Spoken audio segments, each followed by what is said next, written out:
ரொம்பவே டேஸ்டான பச்சைப்பயிறு குழம்பு இந்த மாதிரி ஒரு தடவை செஞ்சு பாருங்கள். திரும்ப திரும்ப இதே மாதிரி தான் செய்வீங்க. எப்படி செய்யலான்னு வாங்க பார்க்கலாம்.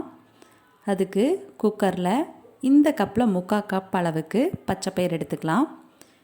எடுத்துட்டு 2 டைம் தண்ணி ஊற்றி நல்லா அலாசி எடுத்துக்கலாம். 2 டைம் நல்லா அலாசி எடுத்துக்கோங்க.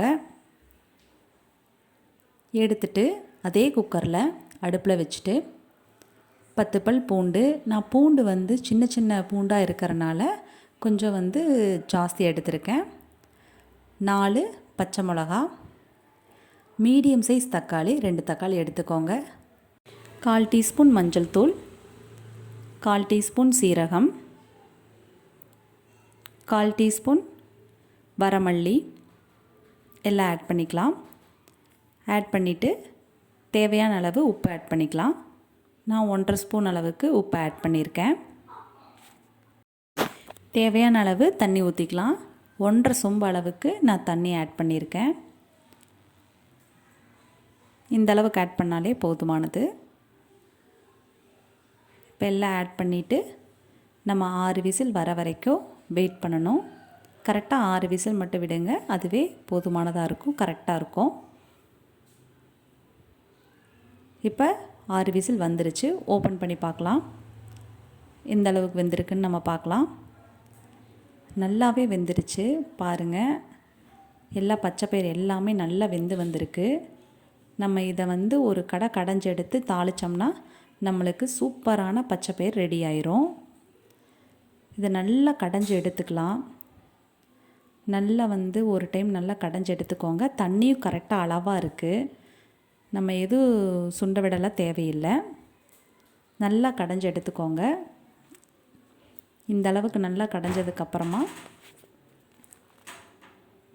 பாருங்கள், நல்லா கடைஞ்சாச்சு. நம்ம இப்போ தாளித்து இறக்குனோம்னா நம்மளுடைய சூப்பரான பச்சைப்பயிறு குழம்பு ரெடி ஆயிரும். இப்போ தாளிச்சுக்கலாம். தேவையான அளவு எண்ணெய் ஊற்றிக்கலாம். தேவையான அளவு எண்ணெய் ஊற்றிட்டு எண்ணெய் சூடானதும் கடுகு போட்டுக்கலாம். கடுகு நல்லா பொரிஞ்சு வந்துருச்சு. கொஞ்சமாக கருவேப்பிலை தழை,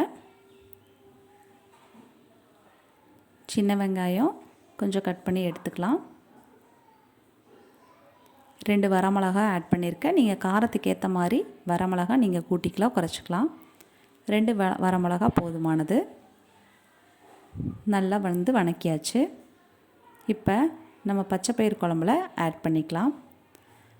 நம்ம தாளிச்சதை குழம்புல ஆட் பண்ணிவிட்டு நல்லா கலக்கி விட்டு எடுத்தோம்னா ரொம்பவே சுவையான பச்சைப்பயிறு குழம்பு ரெடி ஆயிரும். கண்டிப்பாக ட்ரை பண்ணி பாருங்கள். குழந்தைகளாக கண்டிப்பாக விரும்பி சாப்பிடுவாங்க. அந்த அளவுக்கு ரொம்பவே டேஸ்ட்டாக இருக்கும். இந்த மாதிரி ஒரு தடவை செஞ்சிட்டிங்கன்னா திரும்ப திரும்ப இதே மாதிரி தான் செய்வீங்க.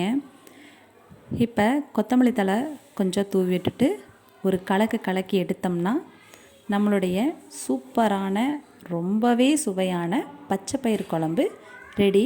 கண்டிப்பாக ட்ரை பண்ணி பாருங்கள். ட்ரை பண்ணி பார்த்துட்டு எப்படி இருக்குன்னு கமெண்ட்ஸில் சொல்லுங்கள். தேங்க்யூ.